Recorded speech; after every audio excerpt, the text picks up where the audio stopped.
জামাত ইসলাম নাকি ১৬২ থেকে ১৮৮টি আসন পেতে মরিয়ে এবং এর জন্য কোটি কোটি টাকা ইনভেস্ট করতেছে এবং ছলে বলে কৌশলে এই ১৬২ থেকে ১৮৮টা আসন তারা যেভাবে হোক নেবেই।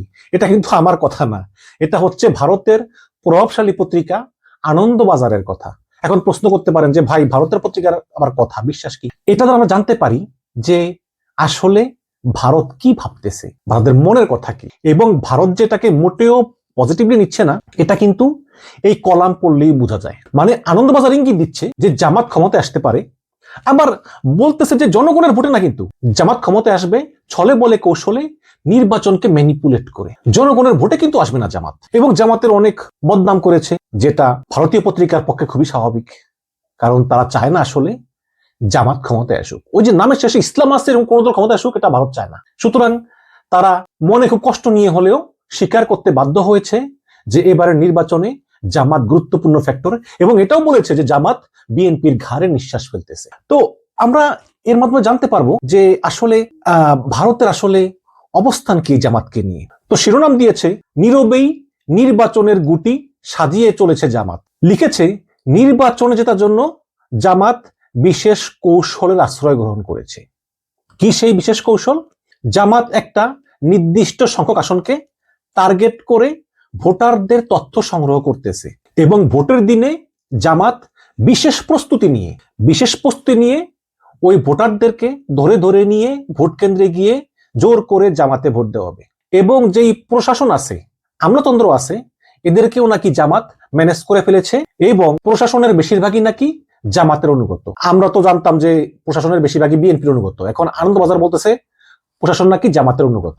জামাত ইসলাম প্রশাসনকে কবজায় নিয়ে নিয়েছে, এবং বলা হয়েছে যে বিশেষ বাহিনীর একটি বিশেষ অংশ ভোটের দিন জামাতকে সহযোগিতা করবে। তার মানে হচ্ছে আইন শৃঙ্খলা বাহিনীর একটি বিশেষ অংশ ভোটের দিন জামাতকে নির্বাচনে জিততে সহায়তা করবে। আরো বলেছে জামাতের পুরুষ এবং মহিলা কর্মীরা মানুষের বাড়িতে বাড়িতে গিয়ে প্রচার করতেছে, তাদের কাছে রিকোয়েস্ট করতেছে, তাদের হাত পা ধরতেছে, ধরবে, এটা তো আর অবৈধ কিছু না, তাই না? আবার বলতেছে জামাতের কর্মীরা বাড়ি বাড়ি গিয়ে গরিব ভোটারদের কাছ থেকে জাতীয় পরিচয়পত্র নাম্বার মানে এনআইডি নাম্বার এবং মোবাইল নাম্বার সংগ্রহ করতেছে, এবং এইসব মোবাইল নাম্বারে পরে হয়তো টাকা পয়সা দিবে। সুতরাং ভোটারদের প্রভাবিত করে নিজেদের দিকে ভোট টেনে নিতেই জামাত মূলত এসব করতেছে। আরো বলতেছে যে জামাত ১৬২ থেকে ১৮৮টি অগ্রাধিকার ভিত্তিক আসনে প্রচারের জন্য ব্যাপক পরিমাণ টাকা খরচ করতেছে, এবং সবচেয়ে বড় কথা হচ্ছে এক এলাকার ভোটার অন্য এলাকায় হস্তান্তর করতেছে।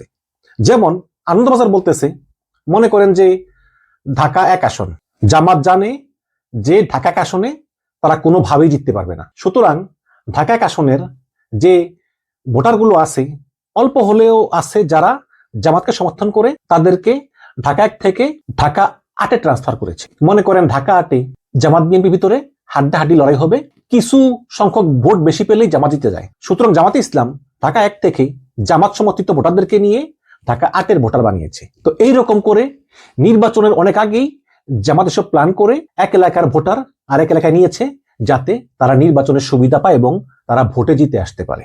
এটা আনন্দবাজার বলতেছে। প্রতিটি আসনে জামাত ৫০ থেকে ১০০ কোটি টাকা খরচ করতেছে। এটা অতিরঞ্জিত, আমার বিশ্বাস হয় না। শুধু তাই না, তারা যে শরিক দল, জোট শরিক দল এনসিপি, এবি পার্টি, লিবারেল ডেমোক্রেট পার্টি, এদেরকেও তারা প্রচুর টাকা দিচ্ছে। আনন্দবাজার বলতেছে যে ভোটের দিন জামাত আরেকটা কৌশল নিবে। আমার কাছে এটা খুব হাস্যকর মনে হয়, আপনারা শোনেন।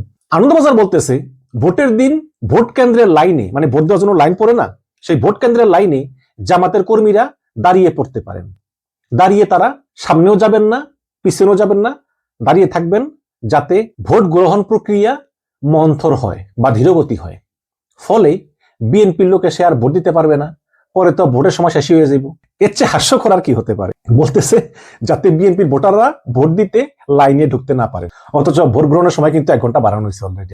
আবার বলতেছে প্রশাসনের গুরুত্বপূর্ণ পদগুলোতে জামাত সমভাবাপন্ন ব্যক্তিদের বসাতে সক্ষম হয়েছে, এবং ভোট কেন্দ্রে নিরাপত্তার দায়িত্বে থাকবেন আনসার ভিডিপি সদস্যরা। অনেকের অভিযোগ প্রত্যেকটি ভোট কেন্দ্র পাহারায় জামাতের ১৫ থেকে ২০ জন কর্মী থাকবেন। আবার বলতেছেন উপজেলা নির্বাহী কর্মকর্তা থেকে শুরু করে পুলিশের ডিসি, এসপি, ওসি বেশিরভাগ নাকি জামাতের সমর্থক। এটা নাকি ইউনূস সরকারে সাজিয়েছে যাতে প্রত্যেকটা থানায় থানায় জামাত সমর্থিত ওসি ডিসি এসপি এরা থাকে। এটা নাকি ইউনূস সরকারেরই প্ল্যান। আবার বলতেছে জামাত ইসলামী স্কুল ম্যানেজিং কমিটিতে প্রথম থেকেই নিজেদের লোক ঢুকিয়েছে। সাধারণত ভোট কেন্দ্র কিন্তু স্কুলেই হয়, তাই না? তো যেসব স্কুলে ভোট হবে সেই ভোট কেন্দ্র নাকি ওই স্কুলের ম্যানেজিং কমিটির নিয়ন্ত্রণে থাকে। ফলে এই জামাত সমর্থিত স্কুল ম্যানেজিং কমিটি প্রিজাইডিং এবং পুলিং অফিসারকে প্রভাবিত করে ভোটটা অন্যায়ভাবে জামাতের দিকে নিয়ে আসতে পারে।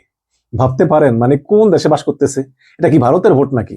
আবার বলতেছে বিশেষ একটি বাহিনীর বড় অংশে জামাতের প্রভাব রয়েছে, মানে সেনাবাহিনীর কথা বলতেছে আর কি, যদিও নাম বলে নাই। ওই বাহিনীর যশোর ও রংপুর এলাকার শীর্ষ কর্মকর্তারা জামাতকে ভোট দিতে সাধারণ মানুষকে চাপ দিচ্ছেন। এই যশোর ক্যান্টনমেন্ট এবং রংপুর ক্যান্টনমেন্টে নাকি ওই সব সেনাবাহিনীর বড় কর্মকর্তারা আছে, তারা ওইসব এলাকার লোকদেরকে বলতেছে তোমরা জামাতকে ভোট দিবা।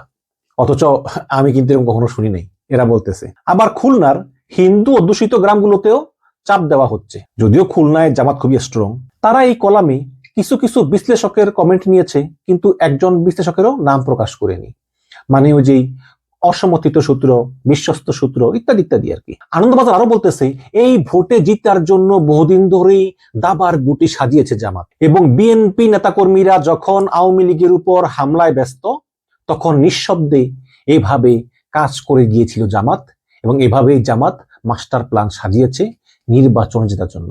তখন বিএনপি আওয়ামী লীগের উপর হামলায় ব্যস্ত ছিল। আবার বলতেছে আওয়ামী লীগের 30 থেকে 35% 10% ভোটারও যদি ভোট কেন্দ্রে ভোট দিতে যান তাহলে বেশিরভাগ ভোটারই নাকি জামাতকে ভোট দিবেন।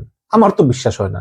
বিএনপির লোকেরা মির্জা ফখরুল সহ যেভাবে সারাদিন আওয়ামী লীগের প্রশংসা করে আওয়ামী লীগকে ফিরিয়ে আনে, আওয়ামী লীগের মামলা উঠে দিব, দল হিসাবে আবার গ্রহণ করবে, আবার একজন বলে যে ক্ষমতায় আসলে বিএনপি মধ্যবর্তী নির্বাচন দিবে এবং সেই নির্বাচনে আওয়ামী লীগকে সুযোগ করে দিবে, আবার ভিপি নূর বলে আওয়ামী লীগের দায়িত্ব আমি নিলাম, এরকম তো বলতেছে। জামাত তো এগুলো বলে না, তাই না? কিন্তু তারপরেও আনন্দবাজার মনে করে যে আওয়ামী লীগের সব ভোট নাকি জামাতই পাবে। এসব দিক দিয়েই তারা মনে করে যে বিএনপির ঘাড়ে নিঃশ্বাস ফেলতে পারে জামাত। তবে এটাও সত্য যে আওয়ামী লীগের সব ভোট যে বিএনপিতে যাবে তা কিন্তু না, বাট বেশিরভাগ ভোটই যাবে বিএনপিতে। একটা জরিপ হচ্ছে সাম্প্রতিক সময়, সেখানে লিখেছে যে 48% আওয়ামী লীগ সমর্থক বিএনপিতে ভোট দিবেন, আর সামান্য কিছু জামাতকে ভোট দিবেন, আর বাকিরা ভোট কেন্দ্রেই যাবেন না। তাহলে এখানে দেখুন যে আওয়ামী লীগের বেশিরভাগ ভোটগুলো কিন্তু বিএনপিতে যাবে, কারণ আওয়ামী লীগের সমর্থকরা মনে করেন যে একমাত্র বিএনপি ক্ষমতা এলেই আবার আওয়ামী লীগের পুনর্বাসন সম্ভব হতে পারে, যেটা বার্তা সংস্থা রয়টার্সকে দেওয়া ইন্টারভিউতে তারেক রহমান বলেছেন গতকালকে, যে শেখ হাসিনার পুত্রকন্যা ইচ্ছা করলে রাজনীতি করতে পারবে যদি জনগণ চায়। একটা ইঙ্গিত আছে যে বিএনপি ক্ষমতায় আসলে হয়তো আওয়ামী লীগকে আবার ফিরিয়ে আনবে। তো এইসব কারণেই আওয়ামী লীগ সমর্থকরা বিএনপিতে ভোট দিবে, এটাই স্বাভাবিক। কিন্তু এখানে বলতেছে যে আওয়ামী লীগের ভোটগুলো সব জামাতে যাবে। তবে এটাও সত্য যে আওয়ামী লীগের নামে জায়গায় জায়গায় যেসব মামলাগুলো, এসব মামলার বাদী কিন্তু বিএনপির লোক, জামাত কিন্তু মামলা করে নেই। হ্যাঁ, তো কিছু কিছু আওয়ামী লীগের লোকদের আবার ক্ষোভ আছে বিএনপির প্রতি, তারা জামাতকে ভোট দিবে, বাট আওয়ামী লীগের বেশিরভাগ ভোট কিন্তু বিএনপি পাবে। তো এই হচ্ছে অবস্থা। দর্শক এখানে দেখলেন যে ভারতীয় পত্রিকা আনন্দবাজার তারাও কিন্তু বলতেছে যে জামাত বিএনপির ঘাড়ে নিঃশ্বাস ফেলতেছে এবং জামাত নির্বাচনকে প্রভাবিত করে, নির্বাচন ম্যানিপুলেট করে, মানে অবৈধভাবে, মানে আনন্দবাজারের মতে কি অবৈধভাবে 162 থেকে 188টি আসন পরিকল্পনা করে তারা জয়লাভ করে আসবে। যদিও আমি আনন্দবাজারের এই কলামের সঙ্গে মোটেই একমত নই, বাট জামাত ইসলামের উত্থান দেখে আনন্দবাজারীয়দের এই যে এই উদ্বেগ, আক্ষেপ এবং মিথ্যার ফুলঝুরি, এটা ভালো লাগতেছে। দর্শক আপনাদের মন্তব্য জানতে চাই, কমেন্টে জানাবেন কিন্তু। ভালো থাকবেন, ধন্যবাদ।